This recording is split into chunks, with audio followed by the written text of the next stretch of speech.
769 centimeters in feet? First of all, we need to know the value of 1 centimeter in feet. It's always 1 centimeter equals 0.03280839895 feet. Now we have to multiply 0.03280839895 by 769. Therefore, 769 centimeters times 0.03280839895 feet equals 25.2296587925 feet.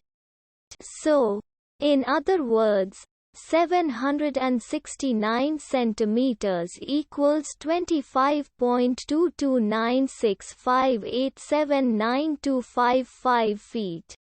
We hope you have enjoyed this video.